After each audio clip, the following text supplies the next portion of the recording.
This is Things You Might Not Have Heard. I am Jay Cleveland Payne, and I have for you in the queue today 8 news stories from yesterday that you deemed as conversational. You vetted these stories as good to talk about, and we'll tell you how that works in a bit. The stories we cover will have some topics on information, politics, revenge, and pop culture news. As your supplemental news source, we're here to give you some injections of things that may not be the mainstream, although there's plenty of that in our queue for today. Now, we'll cover Project 2025, Meta, Bytedance, and more on the day, and plus get some great shout outs for birthdays and some history lessons as well. Check out by our website. This is a conversationproject.com for more details on how we do these things, why we do these things, and where we're doing this all over the place. And of course, email us with your comments, concerns, and maybe a little Cash App money to the conversation inbox at gmail.com. Check us out at those places. Right now, we talk about the 8 stories we have for today. Today happens to be July the 30th, 2024, the final day of the 7th month, going into the 8th month in just a few days, rolling through this third quarter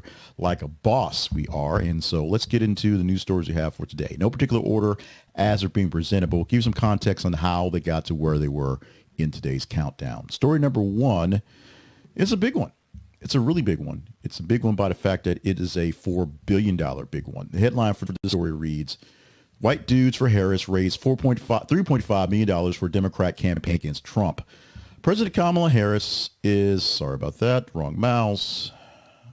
We're sort of getting a new layout here. Back to this one.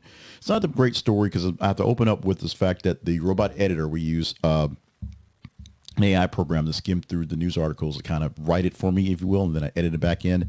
They went a little heavy on the fact that the white dudes for Harris were the white dudes that she's probably going to pick for vice president, not so much the white dudes like this guy here, Thomas Gordon Levitt, who sat on a Zoom call and helped raise almost $4 million for Kamala Harris a few days ago, which is blowing up people's minds that people are showing up and calling the DEI hire, who is Kamala Harris, and various other people, including white ladies for Harris who call themselves Karens for Harris, and white dudes who come together to raise money for the campaign.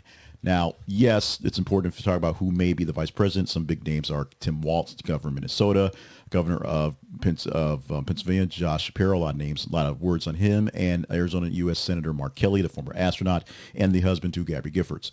But the big thing about White Dudes for Harris is, 2-hour Zoom call, the people just donating money, $4 million earned for the campaign off the bat. The energy that is going for the Harris campaign, now the Harris topping the campaign, is immense. It's crazy how big it is. So you literally cannot ignore what's going on.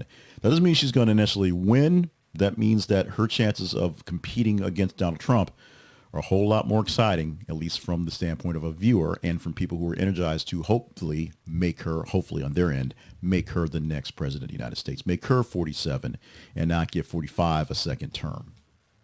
Let's move on to the next story, the headline for this one. And this is another big one as well. You may not know who this guy is, but do know because everyone got it right now. Project 2025 director leaves Heritage Foundation after Democratic attacks and Trump criticism. Both sides in this case. Project 2025, the overseen by the Heritage Foundation, this big plan for Donald Trump to take over the government, more or less, as his main plan for going forward. Something he now is disavowing knowing anything about, although a good 20 to 40% of the people that worked on it literally worked in his administration and are his buddies. Is leaving. The man in charge of it is leaving the project. The man basically spearheading it is going away. Now, many Democrats, many folks on the left have talked about how it looks like a playbook for fascism and how to overthrow a democracy. Because if you read it, it looks like a playbook for fascism and how to overthrow democracy. For Donald Trump, it's essentially all the things he really kind of wanted to do but didn't know how to do. But this time, after seeing a blueprint from the first go-round, a way to get it done. Destroying, in all cases, the way things work as government we know it. And of course, literally eliminating many agencies that exist to hopefully take care of us, whether they do a good job or bad job. That's all debatable, but essentially taking out the government oversight and just having people you can put in on your own instead of bureaucrats who just work there going forward. We're going to see how this thing plays out. Number one, if Donald Trump actually becomes president again, then we'll see if he can put this into play. But number two, just in general, as people are talking this up. Paul Dans, who is director of the Project 2025 for Heritage Foundation, is stepping down to pursue further projects, basically spend more time with his family and find something else to do. So we'll see what happens as this one progresses. And of course, as the election progresses, we're still talking elections, just in a slight banner, because here we talk about Arizona. We'll talk about Arizona again when we get to the teaser story. We'll explain that in a bit. But this here is the mayor in Arizona, the mayor of Mesa, Arizona. His name is John Giles. The headline for the story reads, Republican Arizona mayor endorses Harris, rebukes Donald Trump. And as the article says, Mayor John Giles, Republican who's endorsed Vice President Kamala Harris in the upcoming presidential election over the Republican runner, Donald Trump and J.D. Vance. His endorsement marks a significant political move. Giles crosses party lines to support Harris while rebuking, like literally saying Donald Trump's not a great guy, and his political extremism. That's a quote that he uses often. Giles' endorsement is part of a broader pattern to see Republicans supporting Harris because they want to get, for lack of a better term, their old party back and wrest some of the control from the sort of MAGA base that is there now and what's happening now. This may be a losing battle. It may be a losing battle for Giles. I don't know if he's actually running for re-election, so he has this chip to play, this card to throw out there without much effort. But right now, it's an issue. We use Donald Trump for the teaser picture because all these top four stories aren't so much Trump stories, but they revolve around him and the presidency, so that makes it there. This last one is a Trump story specifically, number 4 story, not the last one for the day. But it is one that has some repercussions that ripple across all thought process, and I'm a little torn on this one personally. As a black journalist, I'm an actual journalist. I did the job for actual radio and news before, so I'm not just an internet talking head. Black journalist group sparked backlash for inviting Trump to its convention. The National Association of Black Journalists has faced significant backlash after announcing that former President Donald Trump would participate in a Q&A session at their annual convention in Chicago. The decision has sparked intense debate and controversy with the organization as many members oppose Trump's inclusion due to his past rhetoric and policies, essentially being a bad guy. The event highlights the ongoing tensions within the NABJ to navigate the complexity of political engagements and representation. The organizer for the event has basically stepped down. It's going to happen. I think Trump's still showing up, but basically when something happens, somebody gets fired and the boss gets fired. So that's happened.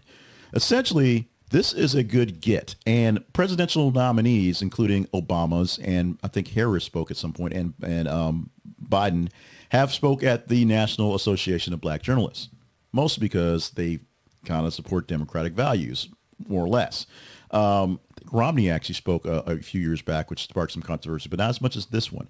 Now, Donald Trump, who has policies, and you can debate me on this one, that are not so great for people who aren't so white, has an issue. So the black journalists basically have, let's say, personal beef with Donald Trump, and then the professional beef, instead of getting the story and letting the man tell the story and sink his own ship, just don't want him on there to spread his own lies. Two actual very good process to do this, not putting him on to say the bad stuff and putting him on so you can hear it for yourself. People like April Ryan, who gets a lot of love, a lot of respect from the National Association of Black Journalists and journalists in general, is speaking out against this because she thinks it's bad. Many journalists think it's a bad idea to give him a platform. At the same time, like I said, putting him on the stage and letting him say those words on the record, while sometimes they backfire because the wrong people hear the wrong things in them, puts them on the record so people can actually hear and sometimes see exactly what we're looking into. How people misunderstand, mishear, misinterpret, and take it in their own ways. It's all based on their own sort of standpoint, their own living, if you will. And so check the way you live before you check the way you listen to your commentary. And also when you listen to other people's commentary and they don't sound quite the same way as you do, check the way they live so you can understand them. Don't fight them on the facts. Don't fight them on the words. But understand where they're coming from.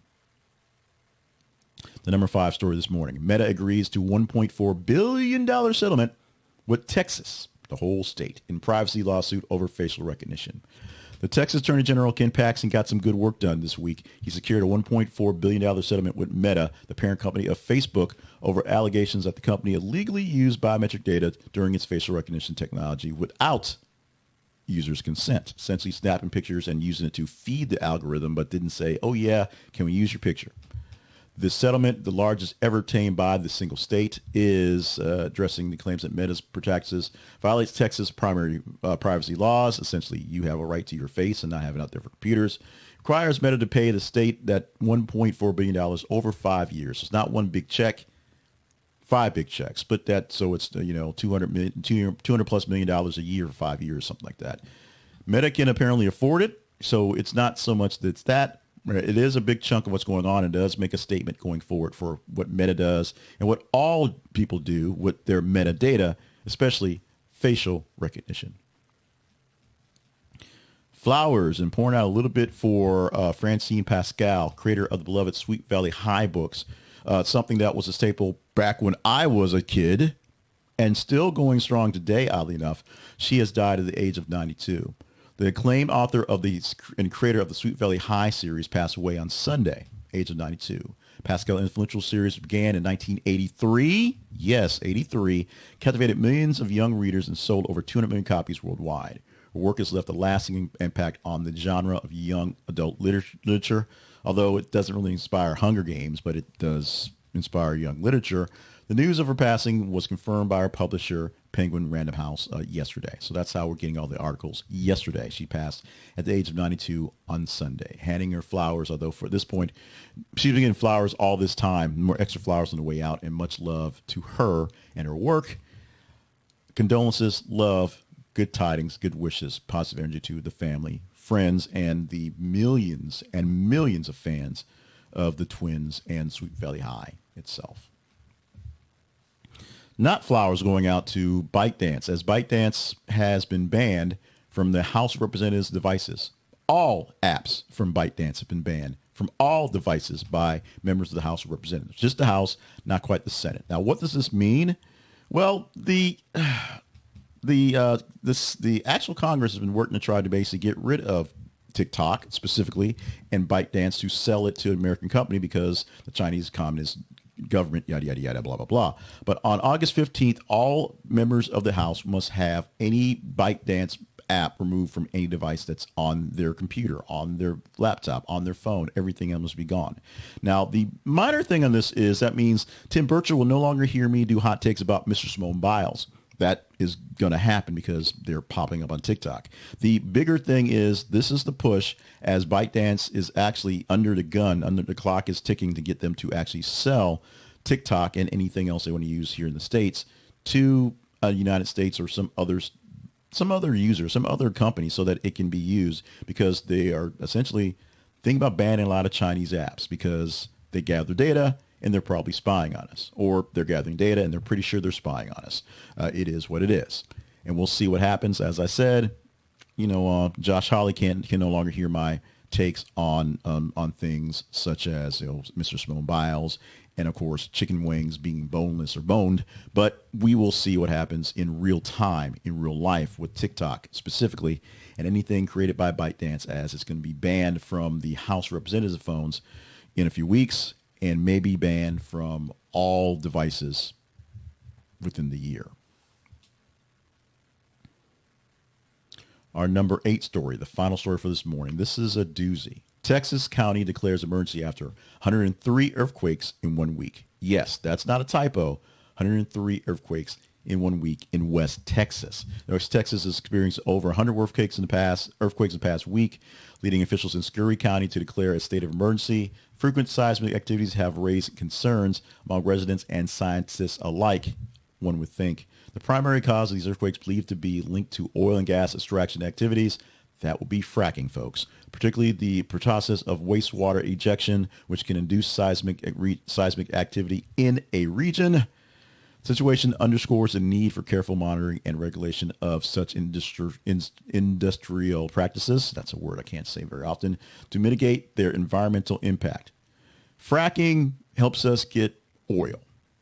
Fracking also is not so great for the environment, and fracking can shake up a seismic fault and make things rumble. We know that. These are all true.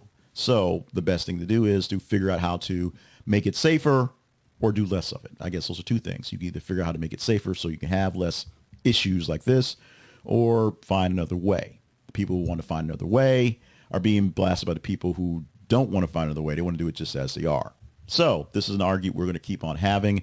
My side of the fence is I'm not opposed to fracking, but if it's a serious environmental issue, yes, climate change, things we do have issues. We've got to do less of it and be careful as we do it. It's just that simple. If we're blowing ourselves up in the process, what's the actual point? I told you we get back to Arizona and politics, and we are back there for our teaser story today. This is a headline that is going to be posted in the morning. By the time you see this video, by the time it goes live, it'll be ready to post for you to check out.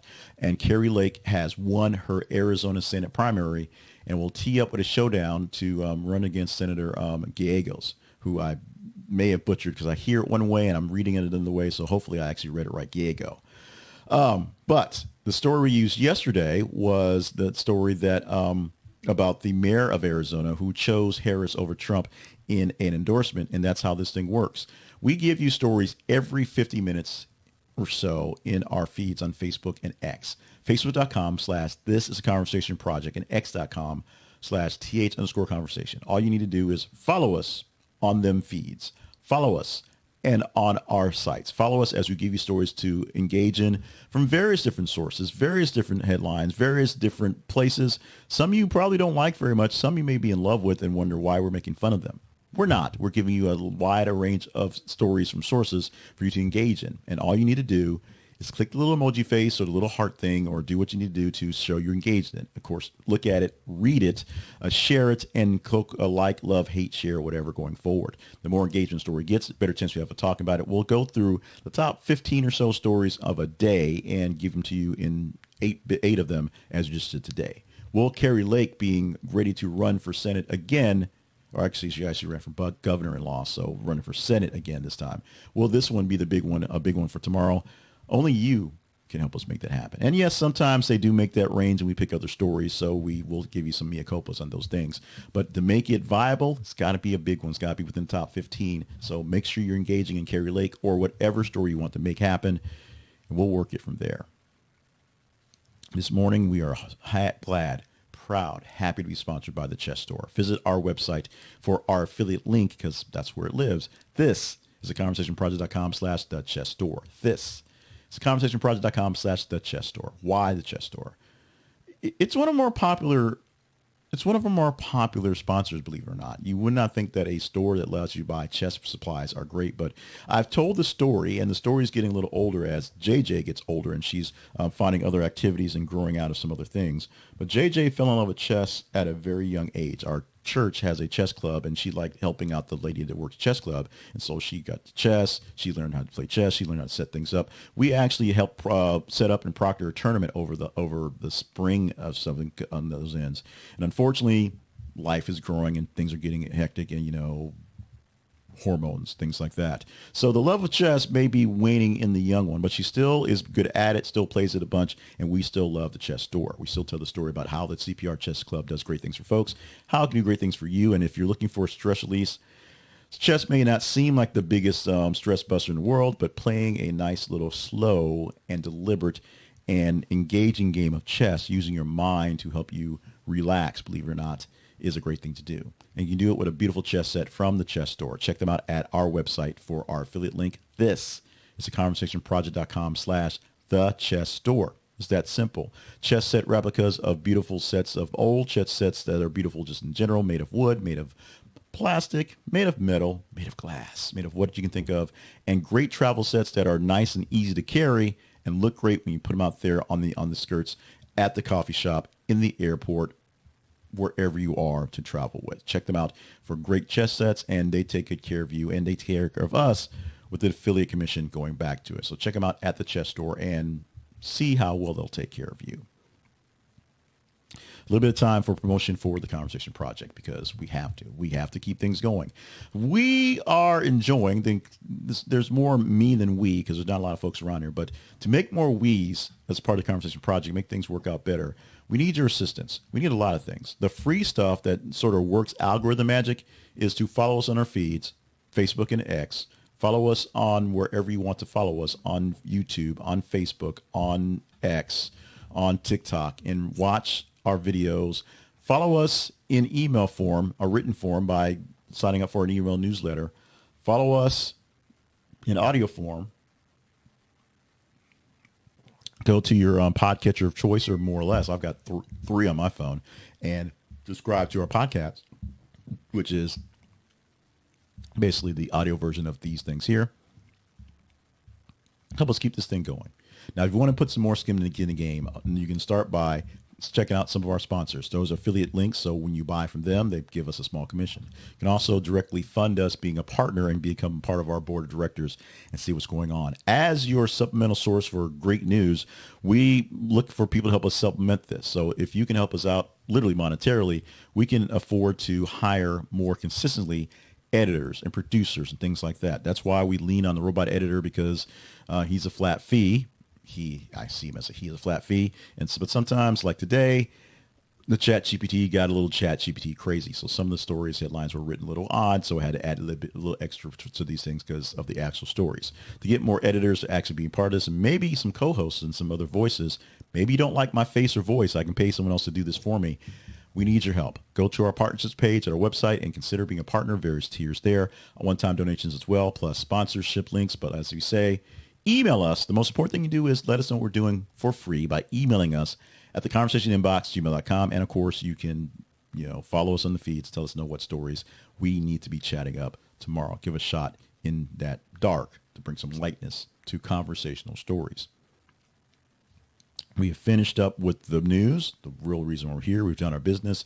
Time for the fun stuff. Today's version of things you might ought to know for Wednesday Day. July the 31st, final day of July 2024, 20th day of July 2024, I should say. And we're going to kick off with birthdays, always do. And this is a guy who we always show love to, but we show special love to because Blade is back, baby. So Blade is like 100-something years old, but Wesley Snipes turning a big 62 on today. Happy birthday to Wesley Snipes, who has a cameo in the new version of Deadpool and has been sniping on social media about how the new Blade movie can't seem to figure out how to be made. Maybe should just hire him back to do Blade. And we kind of know why, because in the background, Wesley Snipes was coming in as a variant, the original variant of Blade. Now, Blade is seeing a resurgence, number one, with his upcoming movie, which I think went from movie to series to movie again. And two, he is a major villain going on right now in a comic book line where Blade, who's actually being possessed by some other evil demon, is essentially biting the biggest superheroes in the Marvel Universe, turning them into vampires and attacking the world. It's that bad. But we're showing love to Blade himself and, of course, the general that was in Coming to America, as Wesley Snipes did his stuff. He has served his time. He owed some money, and he is doing what he can to entertain us, which is what he can do. Also entertaining us by being knowledgeable and, I guess now just running the Mavericks as they're selling them. Mark Cuban turning 66 on the day, and J.K. Rowling, who's still entertaining us, sometimes not as great with her hot takes. She is 59 years old on the day. Still plenty of love for Harry Potter all this time. Although the generations have turned so that now that the Potter kids would be adults in real age, the newer stuff that's more mature, more adult-like, not getting love that it got in the past. So we're going to show love for the original and not so much for the new stuff. Let us move on. Let us digress. Let us focus on the history lesson stuff for the day. By the way, fictional character Harry Potter was born on this day, the day he was birthed in 1980. Of course, J.K. Rowling is a bit older than that, 59. So no, not born on this day. But the idea for the Harry Potter series, idea for the original kid, came out on this day in 1980 as she was writing this thing on her birthday. Also in 1981, just one step forward, 7-week strike by Major League Baseball ended back in the day, way back when. That was the last major strike. Scab players and things going on in the middle of the summer as baseball decided they're locking out the players because they didn't like the deal going forward. Tis what tis going forward. And of course, in 1995, the Walt Disney Company agreed to buy Capital Cities ABC Inc. in a $19 billion deal. In 1995, that's the day that Disney became, or ABC became, a part of the Disney Channel, Disney Features. And of course, Disney began its conglomerate of just buying up everything. They've been doing for a while once they took back control of their essentially legacy back in the late 80s, early 90s, and then they became the large mouse that is the apocalypse of bots out everything. And Some people say it's ruin things. Some people say it's save things. It's your version of going forward. Of course, they now own Star Wars, Lucasfilms. They now own Marvel, flat out. Various other properties that they own that you may have loved and may not love so much anymore. They're owned by the Walt Disney Company. The mouse basically is poking the bear on that one. That is how Tina Fey gets to be a Disney princess, or something like that. Let's move on to our word of the day. Our vocabulary word today is florid. Learn more about word of the day and words of the day at the Big Words Project website, thebigwordsproject.com, and you can also buy the latest iteration of things, Big Words You Ought to Know, Volume 2, there as well. But the word for the day, for free, as I present to you right now, and also at the website, florid, which means flowery, excessively ornate, showy. As you say from the sound, florid sounds like flower, so flowery. In a sentence, despite the florid decorations and extravagant architecture, the palace felt warm and inviting to its guest. I'm not sure why, despite that. I think the robot editor who wrote that one was law, because I think because of the florid decorations, it might make it seem warm, but maybe the extravagant architecture would make it seem a little cooler.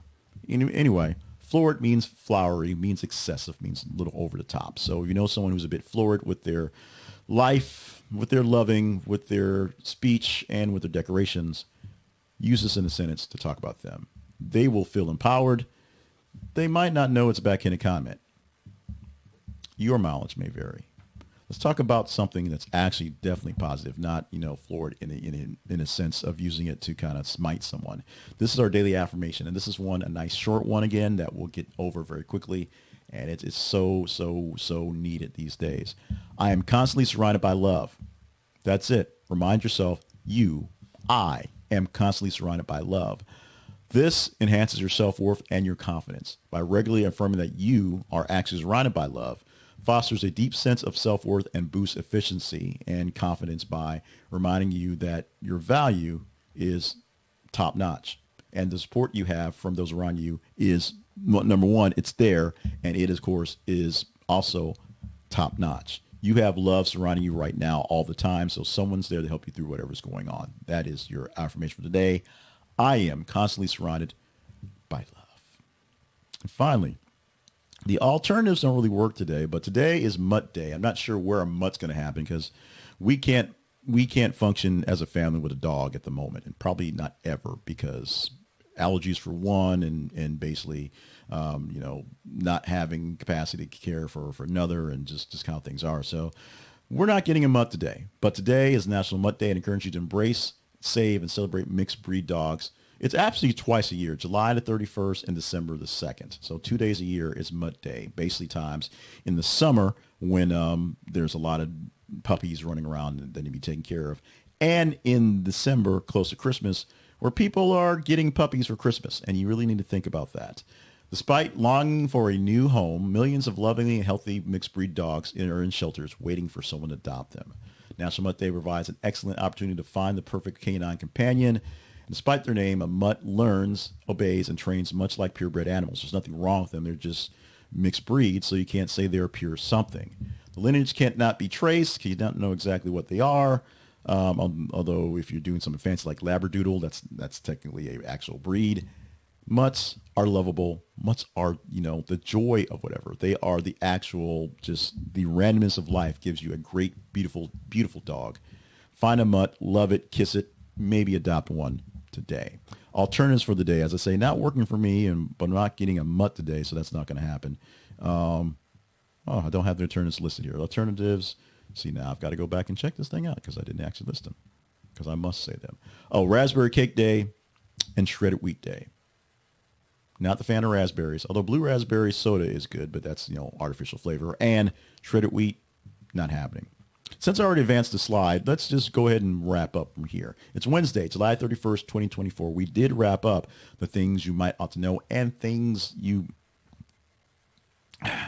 probably, what do we do around here? Things you might not have heard. That's what we do around here. We do those things every single weekday morning, and for some reason my mouth isn't working. So there you go. In the meantime, make sure you are following us on our feeds on Facebook and X so we can get the stories, the things you might ought to know in the things you might ought to know. or something like that. Make sure you're checking us out at our website and following us everywhere you can. Share the word for the rest of the news nerds so we can have more people in the conversation. Consider being a partner. Check out the sponsorship page. Too many calls to action. I understand. But we really need your help to keep this thing going. Right now is a kind of dire time. If you're a partner, you've been listening to some of my foibles and some of my, laments and pain and sorrow going forward. But we want to keep this thing going in some capacity, a greater capacity, actually, not just sort of limping around. You can find out more details by being a partner and just join in to help us out going on. In the meantime, make sure you're following the feeds. Let us know what's happening so we know what's happening. Life is great, even when life doesn't seem so great for you at the moment. And, of course, you just need to make sure you know this is a marathon, not a sprint. Love you. Mean it. Gather your stuff. Hug your friends. Get some raspberry cake if you love it, and hug a mutt if you got one. We're going to see you again tomorrow for our Thursday edition of this thing we called Things You Might Not Have Heard.